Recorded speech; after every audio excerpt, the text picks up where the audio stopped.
Students, आज हमारी chemistry की सातवीं क्लास हम पढ़ने जा रहे हैं। सॉल्यूशन टॉपिक अपना चल रहा है। सिक्स्थ टॉपिक के अंदर हमने हेनरी नियम पढ़ा था। हेनरी नियम क्या था कि गैसों की विलेयता पर दाब के प्रभाव को एक्सप्लेन करता है। हेनरी नियम कैसे करता है, तो उसके अंदर हमने ये पढ़ा था कि अगर किसी द्रव के अंदर ये द्रव है और उसमें हमें गैस को डिजॉल्व करना है, घोलना है, किसके अंदर? लिक्विड के अंदर। तो लिक्विड के अंदर गैस को डिजॉल्व करने के लिए हम गैस का प्रेशर जितना अधिक बढ़ाएंगे, इस द्रव में इस गैस की सॉल्युबिलिटी भी बढ़ेगी। यानी स्टेटमेंट हेनरी का ये था, जो मैंने पिछली बार आपको लिखा दिया था, वो ये था कि विलियन में अगर गैस की विलेयता को मोल फ्रैक्शन के रूप में डिनोट किया जाए, यानी विलियन में गैस की सांद्रता को मोल फ्रैक्शन x के द्वारा बताया जाए, तो विलियन के ऊपर आरोपित दाब या गैस का आंशिक दाब प्रोपोर्शनल होगा मोल फ्रैक्शन के। मतलब स्टेटमेंट के तौर पर यूं कह सकते हैं कि विलियन में गैस का मोल फ्रैक्शन गैस के ऊपर आरोपित दाब के सीधे समानुपाती होता है। या फिर दूसरे शब्दों में ये भी कह सकते हैं कि गैस के ऊपर लगाया गया गैस का आंशिक दाब उस विलियन में गैस के मोलंश के समानुपाती होता है। जैसे जैसे आंशिक दाब में वृद्धि की जाती है, वैसे वैसे विलियन में गैस का सांद्रता बढ़ेगी, या गैस की का मोल फ्रैक्शन, सांद्रता को बताने की टर्म है मोल फ्रैक्शन, तो गैस का मोल फ्रैक्शन बढ़ेगा। अब इसको ग्राफीय रूप से कैसे बताएं? तो ग्राफीय रूप से बताने के लिए ग्राफीय निरूपण किसका? हेनरी नियम का। जैसे मान लो एग्जाम इम्पोर्टेंट क्वेश्चन बनता है और इस जगह से क्वेश्चन टेस्ट में, अर्धवार्षिक में या फिर वार्षिक में, एग्जाम में 2021 में डेफिनेटली बनने वाला है कि हेनरी नियम का स्टेटमेंट क्या है, हेनरी नियम का कथन दीजिए या हेनरी नियम को बताइए। तो आप शब्दों में तो कैसे बोलोगे? शब्दों में बोलोगे गैस के ऊपर आरोपित दाब के विलियन में गैस के मोलंश के समानुपाती होता है। समानुपाती चिन्ह को हटाने के लिए हम एक स्थिरांक काम में लिए थे KH, जिसे हम बोलते हैं हेनरी स्थिरांक। और ये आपका नियम हो गया, ये आपने उसको मैथमेटिकली फॉर्म में भी बता दिया। अब आप इसे ग्राफीय फॉर्म में भी बताएं।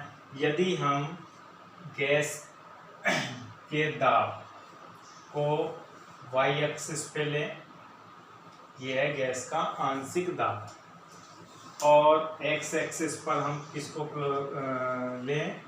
विलियन में मोल अंश को लें, गैस के मोल फ्रैक्शन को या मोल अंश को। ठीक है, मोल अंश को बताएं।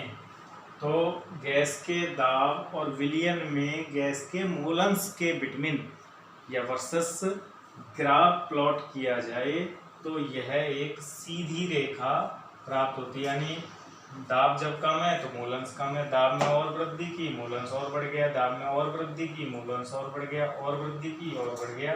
तो इस तरह से ये ग्राफ हमें एक बिल्कुल सीधी रेखा प्राप्त होता है, जो कि स्पष्ट करता है कि दाब में वृद्धि के साथ विलियन में गैस का मोलंश एक सरल रेखीय रूप से बढ़ता जाता है।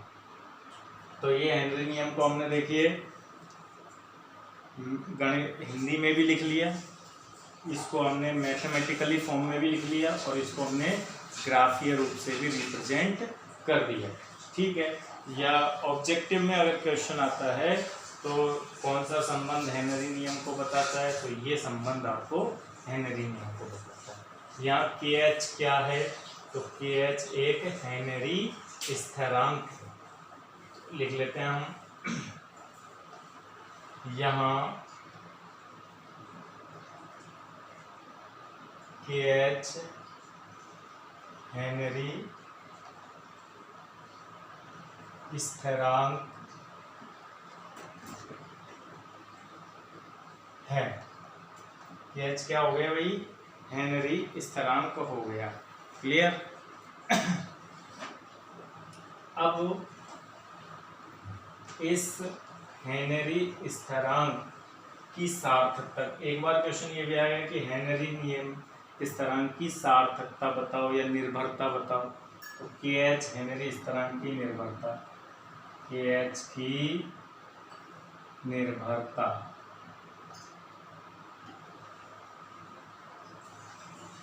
तो पहला तो या सीधे लिखो के एच का मान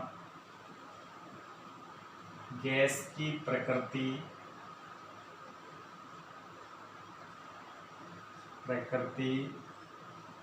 तथा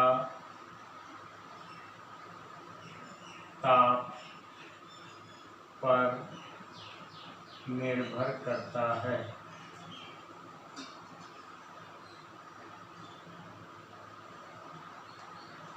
ताप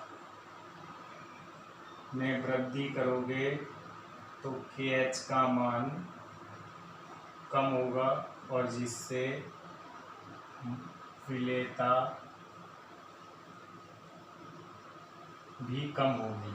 यानी उच्च ताप पर गैस के लिए के एच का मान कम होता है जिससे विलेयता भी कम होती है। इसको ऐसे भी बोल सकते हैं, हमने संबंध पढ़ा था P बराबर के एच इंटू एक्स। अगर हम के एच को देखें तो के एच क्या आएगा, P अपॉन एक्स। अगर दाब को हम कांस्टेंट कर दें, इसको हम क्या कर दें, कांस्टेंट कर दें, नियत, तो नियत दाब पर जिस गैस के लिए के एच का मान अधिक होगा उसकी विलेयता कम होगी। यही के एच की भौतिक सार्थकता है। तो के एच की भौतिक सार्थकता क्या है,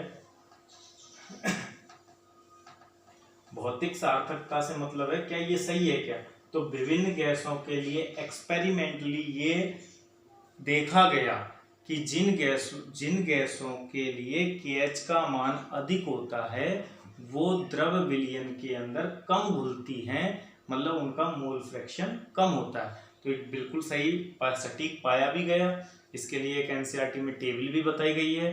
तो ये यहाँ से भौतिक सार्थकता यानी प्रमाणिक हो जाता है, हेनरी नियम प्रमाणिक हो जाता है कि जिन गैसों की विलयन में सांद्रता कम होती है, मोल फ्रैक्शन कम होता है, उन गैसों के लिए हेनरी स्थिरांक का मान अधिक पाया गया। क्योंकि हेनरी स्थिरांक का के एच का मान किस पर निर्भर करता है, प्रकृति पर निर्भर करता है। तो बिल्कुल अलग अलग गैसों के लिए के एच के मान अलग अलग होते हैं, और जब अलग अलग गैसों के लिए के एच के मान अलग होते हैं तो जिन गैसों के लिए हमने के एच का मान अधिक देखा तो हमने ये भी पाया जैसे हीलियम, नाइट्रोजन आदि गैसों के लिए देखा गया है कि के एच के मान उच्च हैं, इसीलिए ये गैसें द्रव विलयन के अंदर कम घुलती हैं। लेकिन CO2, SO2, HCl, NH3 इन गैसों पर ऐसा देखा गया कि इनके लिए हेनरी स्थिरांक के मान कम है तो ये अधिक घुलती है। अब बात ये आती है कि हेनरी नियम की सीमाएं क्या है, तो हम उन पे भी देख लेते हैं। हेनरी नियम की सीमाएं,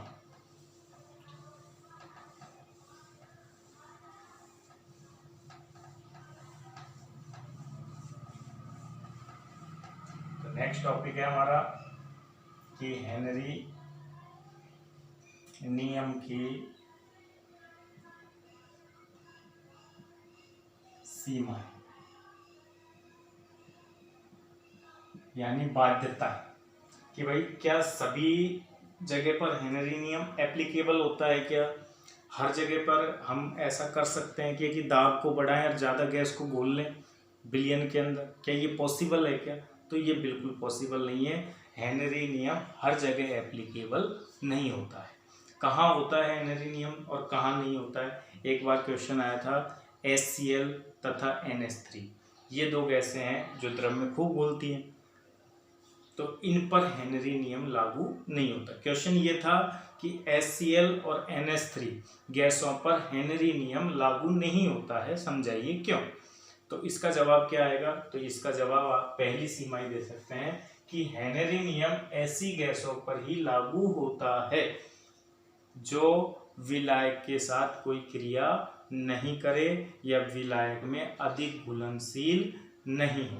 कम घुलनशील गैसों पर ही हेनरी नियम लागू होता है, क्योंकि जो कम घुलनशील है हम उन्हीं को तो दाब लगा के घोल सकते हैं। जो ऑलरेडी घुलनशील है, जो ऑलरेडी खूब घुलती है, तो आप दाब बढ़ा के क्या कर लोगे? इसलिए अधिक घुलनशील गैस, अधिक घुलनशील या विलयशील भी बोला जा सकता है, घुलनशील गैसें जो कि विलायक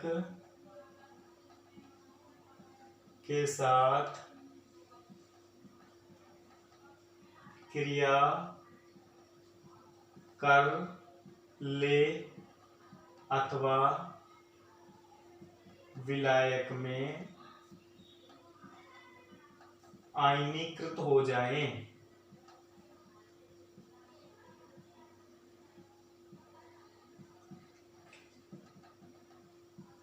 उन पर हेनरी नियम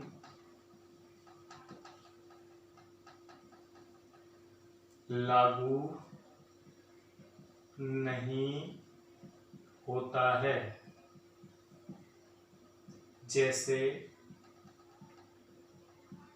HCl गैस व NH3 गैस, इस पर हेनरी नियम लागू नहीं होता है। क्यों नहीं होता है? कारण ठीक है, क्योंकि पहले हमने देखा था जब गैसों की प्रकृति पर मैंने बताया था कि HCl और NH3 गैसें विलायक में जाके आयनीकृत हो जाती है, समीकरण भी दी थी मैंने, तो वहां मैंने आपको ये क्लियर कर दिया था कि ये गैसें इसलिए अधिक घुलनशील होती है क्योंकि ये विलायक यानी जल में जाके आयनीकृत होती है, और ये चूंकि आयनीकृत होती है इसलिए अधिक घुलनशील होती है। अधिक घुलनशील होती है तो हम दाब बढ़ाकर इनकी घुलनशीलता को नहीं बढ़ा सकते, इसलिए इन पर हेनरी नियम लागू नहीं होता है।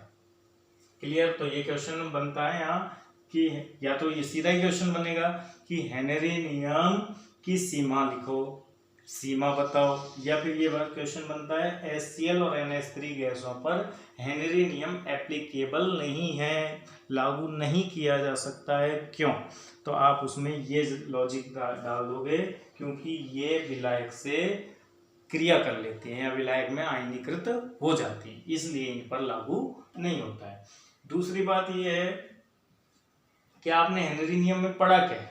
आपने हेनरी नियम में ये पढ़ा है कि दाब जितना अधिक लगाया जाएगा तो उतनी ही ज्यादा गैस द्रव के अंदर घुलेगी। बिल्कुल क्लियर है, घुलती है, ज्यादा घुलती है, लेकिन ये भी नहीं है कि आप ने तो एक सीमा तक ही ये काम होता है। आप दाब बढ़ाओगे, गैस का दाब बढ़ाओगे, ज्यादा गैस घुलती जाएगी, और बढ़ाया और घुलती जाएगी, लेकिन ये एक सीमा तक ही अधिक घुलेगी। ये नहीं है कि आपने दुनिया भर का दाब उस गैस पर आरोपित कर दिया और आप कह रहे अब गैस ज्यादा घुल जाए। तो एक सीमा तक ही हेनरी नियम एप्लीकेबल होता है, एक सीमा तक ही हम दाब को बढ़ाएं तो गैस की घुलनशीलता बढ़ती है। बहुत अधिक उच्च दाब पर भी हेनरी नियम एप्लीकेबल नहीं होता है। तो दाब बहुत उच्च नहीं होना चाहिए। जहाँ तो आप स्टडी कर रहे हो वहाँ एक लोअर प्रेशर से थोड़ा हाई प्रेशर तक जाएंगे, गैस की घुलनशीलता बढ़ेगी, लेकिन ये प्रयोग अगर आप उच्च दाब पर करोगे तो हेनरी नियम लागू नहीं होगा। बहुत अधिक उच्च दाब पर भी हेनरी नियम लागू नहीं होता है।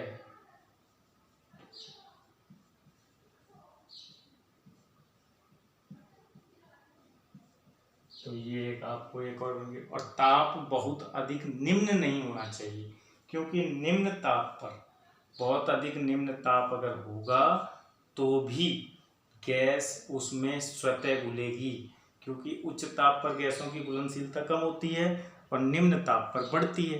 तो निम्न ताप पर भी दाब का प्रभाव दिखाई नहीं देगा। इसलिए तीसरी कंडीशन है कि ताप बहुत निम्न नहीं होना चाहिए, निम्न नहीं होना चाहिए। तो ये परिस्थितियां हैं। और ये एक बात और ध्यान रखें, चौथी बात जो मैं यहाँ लिख देता हूँ वो ये है कि गैस की आणविक अवस्था गैसियस फेज और विलियन फेज में एक समान बनी रहनी चाहिए। ये नहीं है, फिर वो यही जगह आ गई कि भाई HCl गैस विलियन में जाके आयनीकृत हो जाती है, तो इसलिए भी इस पर लागू नहीं होता है। तो मतलब जो गैस की हम विलेयता देख रहे हैं द्रव के अंदर, उसकी भौतिक अवस्था में कोई परिवर्तन नहीं होना चाहिए। गैस की भौतिक अवस्था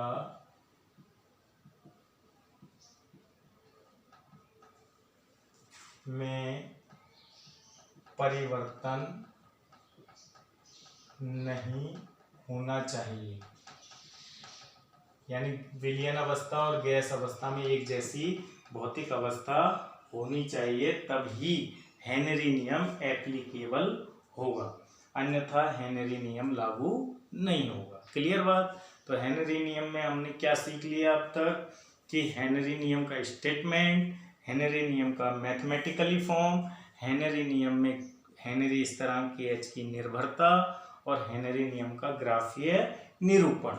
उसके बाद हेनरी नियम कब लागू होता है, कब लागू नहीं होता है, ये हेनरी नियम की सीमाएं। क्लियर, आपने नोट डाउन कर ली होगी। अब हम इसके आगे टॉपिक को बढ़ाते हैं। अब है कि भाई इंडस्ट्री यानी औद्योगिक इकाइयों में और आपके बायोलॉजिकली सिस्टम, बायोलॉजिकल यानी लाइफ के अंदर या फिर इंडस्ट्री के अंदर ये नियम कैसे एप्लीकेबल है, जिसकी एप्लीकेशंस क्या है। जिन लोगों को ये नियम काम यूज लेना आ गया, उन लोगों ने फिर इससे औद्योगिक संयंत्र बना ली। आज इंडस्ट्रियां चल रही है इस नियम के कंसेप्ट पे। और बायोलॉजिकली जो सिस्टम है, हमारे दैनिक जीवन की जो क्रियाएं, जीवन में शरीर में होने वाली बहुत सारी ऐसी क्रियाएं हैं जिनको हम इस नियम की हेल्प से समझ सकते हैं। तो वो एप्लीकेशंस क्या हैं, हेनरी नियम के अनुप्रयोग क्या हैं, हम उन पर भी नज़र डालते हैं। उसमें सबसे पहला एप्लीकेशन आप समझो इंडस्ट्रियल की CO2 गैस सॉफ्ट ड्रिंक में होती है। सॉफ्ट ड्रिंक यानी ठंडे पेय पदार्थ जो पेप्सी, कोका कोला ये वगैरह हम पीते हैं, इनमें क्या होता है, सॉफ्ट सोडा वाटर है, उसमें क्या होता है, उसमें होता है वो आप जो उसका 10 रुपये का एक गिलास मिलता है, एक्चुअल में उसके अंदर CO2 गैस ही तो घुली हुई होती है। और जो कोल्ड ड्रिंक है वो भी पानी है, पानी में CO2 घोल के आपको दे दिया जाता है। तो वो इंडस्ट्री को जब हेनरी नियम समझ में आया तो उन्होंने इसको यूज लिया कि CO2 को उस बोतल के अंदर घोलने के लिए क्या हो जाता है। तो पहला अनुप्रयोग अगर आपसे पूछा जाए हेनरी नियम का के अनुप्रयोग अब हम पढ़ने जा रहे हैं, हेनरी नियम के अनुप्रयोग।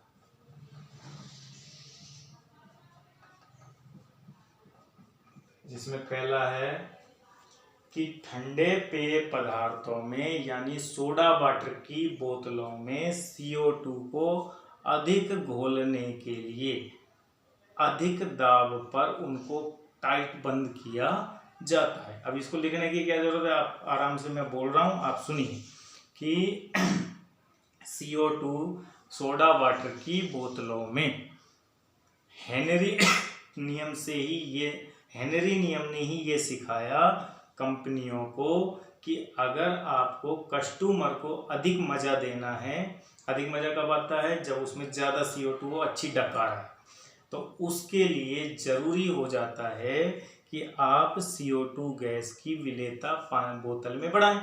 और विलेयता बढ़ाने के लिए ये जरूरी हो जाता है कि आप उसको अधिक दाब पर टाइटली बंद करें। तो ये किसने सिखाया, एक्चुअल में ये हेनरी ने सिखाया कि दाब बढ़ाओगे तो गैस की विलेयता बढ़ेगी, और विलेयता बढ़ाने के लिए आपको ढक्कन को टाइट बंद करना चाहिए। तो ये एक तो अनुप्रयोग हुए हेनरी नियम से। हमने क्या सीखा, हमारे जो इंडस्ट्री में काम आ सके बात, तो हमने ये सीखा कि सोडा वाटर की बोतल या ठंडे पेय पदार्थों की बोतलों में अधिक दाब लगाकर अधिक CO2 को घोला जा सकता है। दूसरी बात आपने देखा होगा कि एक समस्या होती है स्क्रू ड्राइवर मतलब समुद्री गोताखोर जब समुद्रों की गहराइयों में जाते हैं, तो आपने देखा होगा कि हम समुद्र तल यानी ऊंचाई से जब गहराई में जाते हैं तो क्या महसूस किया जाता है कि प्रेशर बढ़ता है। ध्यान रखना, पहाड़ों की ऊंचाइयों पर जाने पर प्रेशर कम होता है, लेकिन गहराई में जाने पर प्रेशर बढ़ता है।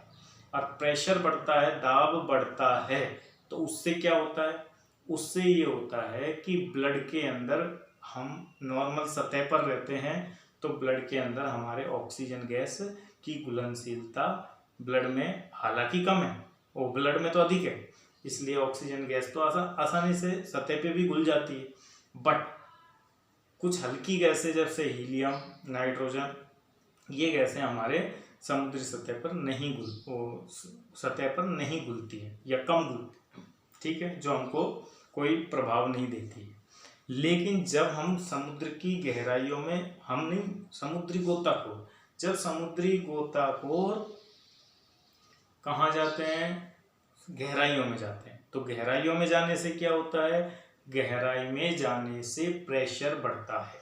ओके, प्रेशर बढ़ने से क्या होता है, हमने हेनरी नियम पढ़ा है कि प्रेशर बढ़ेगा तो विलयन के अंदर गैस की सांद्रता बढ़ेगी, यानी मोल भिन्न बढ़ेगा। तो मोल भिन्न बढ़ेगा तो क्या होगा, यानी विलयन में जो गैसें हमारे ब्लड में नहीं घुलती है, जैसे नाइट्रोजन नहीं घुलती है, लेकिन अब नाइट्रोजन की मोल भिन्न भी हमारे ब्लड में बढ़ जाएगी। और गैसों की विलेयता अगर बढ़ जाएगी रक्त के अंदर, तो वो नाइट्रोजन एक जहरीला प्रभाव उत्पन्न करती है। अब होगा क्या कि पहले तो समुद्री गोताखोर समुद्र की गहराई में गया तो वातावरणीय गैसें जो वातावरण में अवेलेबल थी, वो गैसें ब्लड के अंदर अधिक दाब पर अधिक घुल गई। अब जब समुद्री गोताखोर पुनः सतह पर आता है, पुनः सतह पर आएगा तो क्या होगा, अधिक दाब पर जो नीचे जाने पर घुली हुई गैसें थी, वो अब दाब कम हो गया तो वापस निकलेंगी। और जब वो गैसें वापस निकलती हैं तो हम गोताखोर महसूस करता है कि जब गैसें निकलती हैं तो बुलबुलों की फॉर्म में निकलती हैं, और बुलबुलों की फॉर्म में जब गैसें निकलेंगे तो हमारी जो ब्लड कैपिलरी हैं, आपने रिफिल के अंदर भी देखा होगा, अगर एयर बबल फंस जाता है तो फिर वो रिफिल की जो शाई है वो एकदम से नीचे नहीं उतरती, शाई होने के बावजूद भी पेन चलना बंद कर देता है। ठीक उसी प्रकार से जब नाइट्रोजन गैस बुलबुलों की फॉर्म में ब्लड से बाहर निकलेंगी तो जो कैपिलरीज है, जो रक्त ब्लड को सप्लाई करती हैं, उनके अंदर बबल्स आ जाएंगे, एयर बबल फंस जाएंगे, और एयर बबल फंस जाएंगे तो ब्लड का सही सर्कुलेशन नहीं हो पाएगा। ऐसी स्थिति के अंदर शरीर के अंदर ऐंठन आ जाती है, और वो ऐंठन इतनी दर्दनाक होती है, जिससे हो सकता है समुद्री गोताखोर की मृत्यु तक हो जाए। तो ये जानलेवा होता है और इस को मेडिकल लाइन में इस डिजीज को बोलते हैं बैंड। तो बैंड क्या है, कई बार क्वेश्चन आया है बैंड क्या है। तो बैंड समुद्री गोताखोर के द्वारा फेस की गई एक समस्या है जो नाइट्रोजन के जहरीलेपन के कारण उत्पन्न होती है। इसमें होता क्या है, इसके अंदर एयर बबल्स, कैपिलरियों के अंदर नाइट्रोजन के बबल्स फंस जाते हैं, जिससे शरीर में एक ऐंठन आ जाती है और उस दर्दनाक ऐंठन को पीड़ाकारी, अत्यंत पीड़ादायक होती है, उसी को ही बैंड कहते हैं। क्लियर बात। अब समस्या या क्वेश्चन या एक दर्दनाक स्थिति बैंड से आप क्या समझते हैं, तो ये जो मैंने बोला है आपको ये बताना है। क्लियर। क्वेश्चन आता है, मैंने क्वेश्चन की फॉर्म में भी बोल दिया कि एक दर्दनाक अवस्था बैंड से आप क्या समझते हैं, तो इसका जवाब आपको क्या लिखना है ये आप समझ गए होंगे। उसके बाद क्वेश्चन ये भी आता है कि बैंड डिजीज की रोकथाम के उपाय बताइए, या इस दर्दनाक भयानक स्थिति से कैसे बचा जा सकता है। तो इसके लिए आप क्या सुझाव देंगे, तो इसके लिए भी आपके एनसीईआरटी में लिखा हुआ है, बैंड की रोकथाम के लिए समुद्री गोताखोरों को यह सुझाव दिए जाते हैं कि वो ही अपने गैस सिलेंडर, जो सिलेंडर लगा के जाते हैं वो लोग, उसके अंदर हीलियम से डाइल्यूट की गई वायु का ही उपयोग करें। किससे? हीलियम से।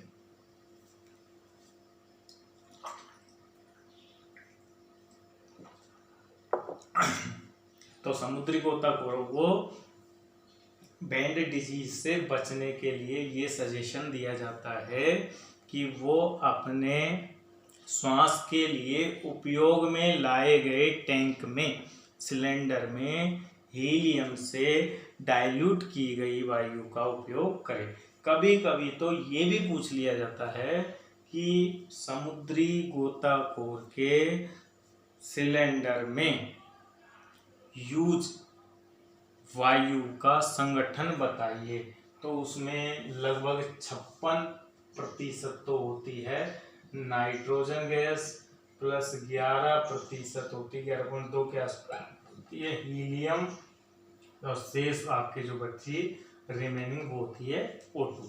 तो ये इस तरह का संगठन उसमें यूज किया जाता है समुद्री गोताखोर जब समुद्र की गहराइयों के अंदर जाते। क्लियर।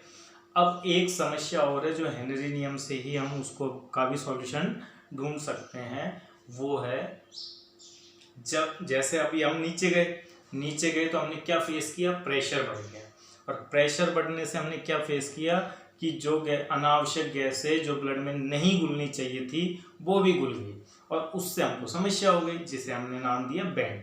ठीक ऐसे ही इसका अपोजिट देखें तो जब हम ऊंचाइयों पर जाएंगे, पर्वतारोहण करने वाले व्यक्ति जो पर्वतों की चोटियों पर जाते हैं, माउंट एवरेस्ट की पर पहुंचते हैं, चढ़ाई करते हैं, वो भी अपने सिलेंडर लेके जाते हैं।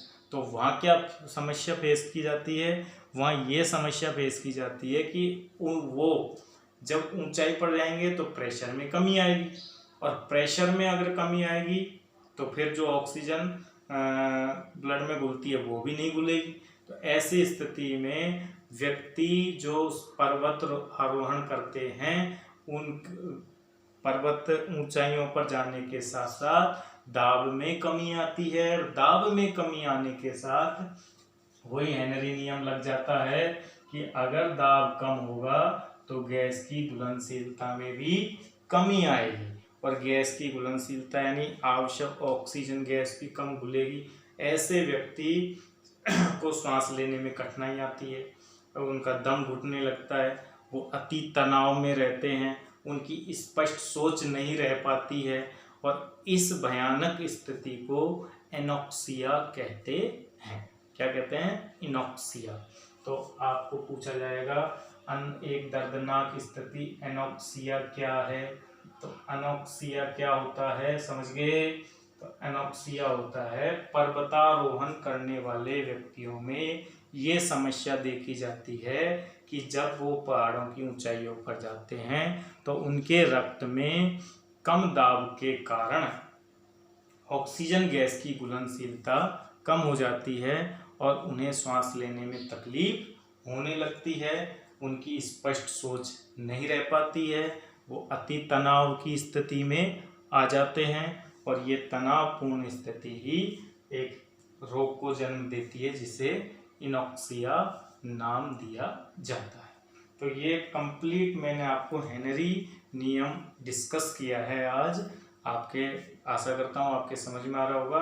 अब ये चैप्टर का थ्योरेटिकल पार्ट भी हमने कंप्लीट कर लिया है और अब नेक्स्ट हम इसका बहुत अच्छा पार्ट पढ़ेंगे, वो है राउट का नियम और द्रव में विलयन। उससे पहले अब मैं नेक्स्ट आपको लगभग एक एक्सरसाइज देने वाला हूँ जो आपके सबके PDF की फॉर्म में पहुँच जाएगी व्हाट्सएप पे ही। आप उसके क्वेश्चंस रेगुलरली सॉल्व करना शुरू करेंगे। ठीक है, थैंक यू।